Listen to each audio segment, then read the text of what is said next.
Hello all engineers. So आधीच्या व्हिडिओमध्ये आपण हे विजिट्सची लिस्ट किंवा विजिट्सचा मेनू होता तो त्याचा डेमो बघितला होता. आता या व्हिडिओमध्ये आपण जो नेक्स्ट मेनू आहे जो इन्व्हेंटरी आहे त्याच्याबद्दल डेमो बघणार आहोत.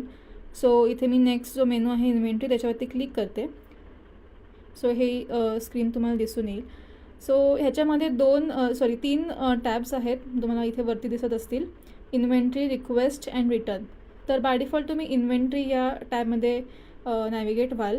तर बाकीचे दोन टॅब्सबद्दल आपण नंतर बोलू.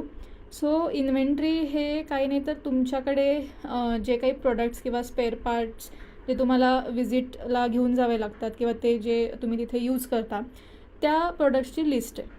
आणि त्या लिस्टमध्ये तुम्हाला प्रोडक्टचं नाव आणि त्याची किती क्वांटिटी तुमच्याकडे अवेलेबल आहे ते तिथे तुम्हाला दिसेल. ओके. सो आत्ता करंटली या लिस्टमध्ये काहीच दिसत नाही आहे कारण तुमच्याकडे एकही प्रोडक्ट अवेलेबल नाही आहे. ओके. सो लेट्स से तुम्ही विजिट्समध्ये तुमच्या विजिट्स बघता आणि तुम्हाला इथे दिसतं की एखादा प्रोडक्ट तुम्हाला एक पर्टिक्युलर प्रोडक्ट तुम्हाला लागणार आहे एका विजिटसाठी, पण तो तुमच्या इन्व्हेंटरीमध्ये अवेलेबल नाही आहे, म्हणजे तुमच्याकडे अवेलेबल नाही आहे. सो त्यासाठी जो हा नेक्स्ट टॅब आहे रिक्वेस्ट, तर इथून तुम्ही त्या प्रोडक्टची रिक्वेस्ट क्रिएट करू शकता.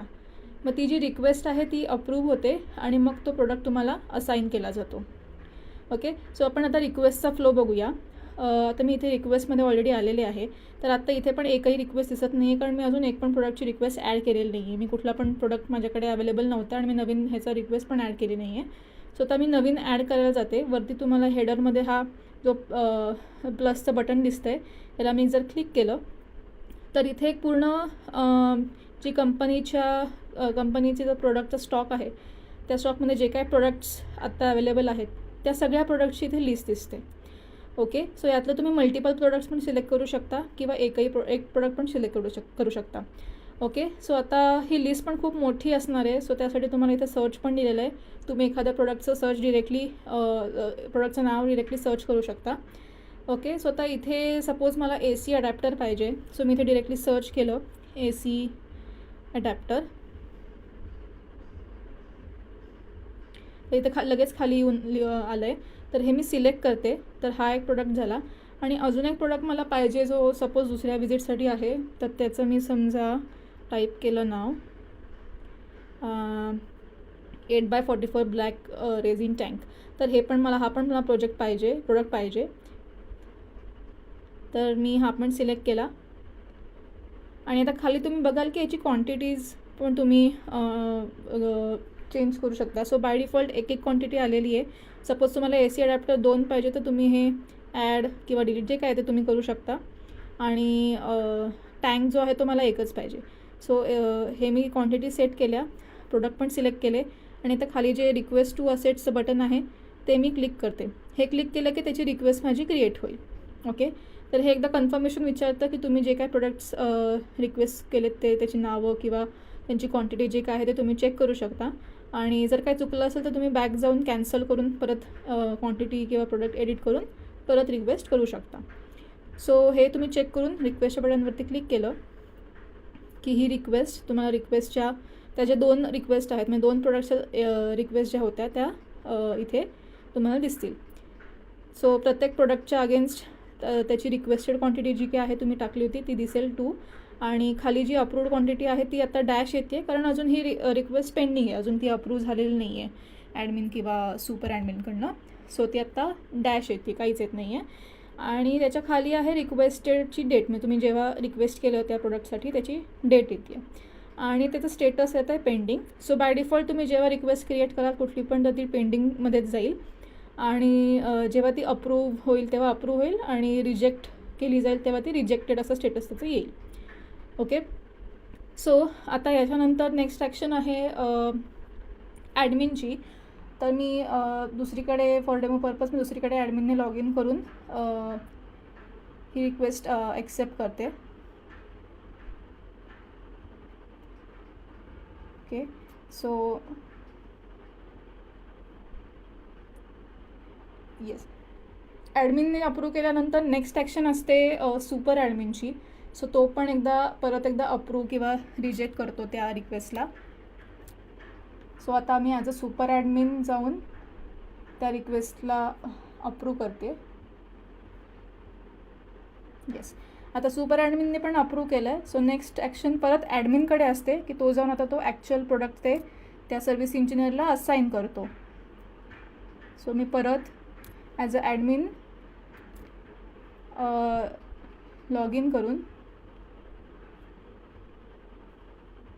ते प्रोडक्ट्स असाईन करते त्या इंजिनियरला. येस, ते असाईन झालेले आहेत. सो आता मी परत हे रिफ्रेश करते पेज. दुसऱ्या पेजवरती जाऊन परत इन्व्हेंटरीमध्ये रिक्वेस्टमध्ये जर मी आले तर तुम्ही इथे बघू शकाल की ते ज्या माझ्या रिक्वेस्ट होते त्या अप्रूव्ह झाल्यात. ओके, ग्रीन कलरमध्ये झाल्यात. सो इथे खाली पण तुम्ही बघाल अप्रूव्ह क्वांटिटीमध्ये तुम्ही जी रिक्वेस्ट केली होती तेवढीच अप्रूव्ह पण झालेली आहे. 2 दिसते आहे पहिल्या प्रोडक्टला आणि दुसऱ्या प्रोडक्टला 1 दिसते आहे. ओके, सो हे 2 प्रोडक्ट्स तुमचे अप्रूव्ह झालेले आहेत आणि ते प्रोडक्ट्स तुम्हाला आता तुमच्या या इन्व्हेंटरीच्या लिस्टमध्ये पण दिसून येतात. सो जे काय तुम्ही रिक्वेस्ट कराल प्रोडक्ट्स आणि जे अप्रूव्ह होतील ते सगळे तुमच्या या इन्व्हेंटरीच्या लिस्टमध्ये तुम्हाला दिसून येतील with quantity. So AC adapter आपण 2 रिक्वेस्ट केले होते, सो 2 इथे दिसत आहेत आणि ब्लॅक रेसिन टँक जे आपण 1 केलं होतं ते इथे 1 दिसतं आहे. ओके, सो हे झालं रिक्वेस्ट. आता लास्ट जो ऑप्शन आहे रिटर्नचा. रिटर्न हे काय आहे तर तुमच्याकडे सपोज एखादा प्रोडक्ट किंवा मल्टिपल प्रोडक्ट्स एक्स्ट्रा असतील, राहिले असतील, तुमच्याकडनं यूज होणार नसेल कुठल्या विजिटसाठी वगैरे, तर तुम्ही ते परत रिटर्न करू शकता आणि ते रिटर्न रिक्वेस्ट परत अप्रूव्ह होते आणि मग तो प्रोडक्ट परत कंपनीच्या स्टॉकमध्ये ॲड केला जातो. ओके, सो तर रिटर्नमध्ये मी जर गेले, आता इथे पण आता परत एकही आयटम अवेलेबल नाही आहे कारण तुम्ही अजून रिटर्न कुठलं केलंच नाही आहे. ओके, सो आता मी इथे हेडरमध्ये एक प्लसचा आयकन आहे, तो जर मी क्लिक केला तर तुम्ही एक नवीन रिटर्नची रिक्वेस्ट ॲड करू शकता. आता इथे जी लिस्ट दिसते प्रोडक्ट्सची ती तुमच्याकडे जे अवेलेबल प्रोडक्ट्स आहेत म्हणजे तुमच्या ज्या इन्व्हेंटरीमधले जे प्रोडक्ट्स आहेत त्याचीच लिस्ट दिसते. ओके, कारण त्यातनंच तुम्ही रिटर्न करू शकता, राईट. सो ह्याच्यामध्ये सपोज आता माझ्याकडे AC अडॅप्टर 2 क्वांटिटी होती तर मी आता AC अडॅप्टरचं इथे सिलेक्ट केलं तर तुम्हाला इथं दिसेल खाली सिलेक्टेड आयटम्समध्ये AC अडॅप्टर आलेला आहे आणि त्याच्या खाली अवेलेबल 2 दिसतं आहे. म्हणजे तुमच्याकडे अवेलेबल आहे 2 क्वांटिटी आणि त्यातलं मग तुम्हाला किती रिटर्न करायचं आहे तर ते तुम्ही इथे सिलेक्ट करू शकता. मग हे मी आता यातलं एकच सिलेक्ट करते म्हणजे 1 क्वांटिटी मला रिटर्न करायची. ओके, आणि मग खाली बटन आहे रिटर्न 1 असेटचं. तर याच्यात जर मी क्लिक केलं तर ते परत कन्फर्मेशन विचारतं की जो तुम्ही प्रोडक्ट सिलेक्ट केला आहे त्याचा इश्यूड तुमच्याकडे क्वांटिटी 2 आहे आणि त्याचं तुम्हाला 1 रिटर्न करायचं आहे. सो हे मी रिटर्न असेट्सवरती क्लिक करते.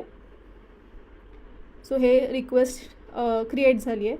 तुम्ही जर रिटर्नमध्ये गेलात तर तुम्हाला इथे हे दिसेल. सो तो जो प्रोडक्ट तुम्ही सिलेक्ट केला होता तो आहे अडॅप्टर आणि त्याची रिटर्न क्वांटिटी तुम्ही किती केली आहे तिथे 1 दिसते आहे. परत रिक्वेस्टेड ची डेट दिसते, तुम्ही कधी रिक्वेस्ट केलं रिटर्न ते, आणि स्टेटस अगेन पेंडिंग दिसतं.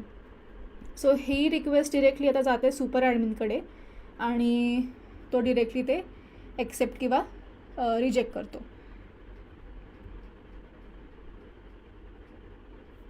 सो आता मी हे ॲज अ सुपर ॲडमिनने दुसरीकडे लॉग इन करून अप्रूव्ह करते रिक्वेस्ट. आता परत मी रिफ्रेश करते पेजला आणि रिटर्नमध्ये येते तर येस, ही अप्रूव्ह झालेली आहे तुमची रिक्वेस्ट रिटर्नची. सो हा जो एक प्रोडक्ट आहे तो कंपनीच्या स्टॉकमध्ये ॲड झालेला आहे आणि तुमच्या ह्या इन्व्हेंटरीच्या लिस्टमध्ये तुम्ही जर बघाल आता AC अडॅप्टर तर इथे एकच क्वांटिटी दिसते आहे. सो तो 1 रिटर्न झाला. ओके, सो हा ओव्हरऑल तुमचं हा जो फ्लो होता तो तुमची इन्व्हेंटरी कसं मॅनेज करायची, रिक्वेस्ट फॉर न्यू प्रोडक्ट कसं करायचं आणि जर एक्स्ट्रा प्रोडक्ट्स असतील तर ते कसे रिटर्न करायचे ह्याच्याबद्दल होता. ओके.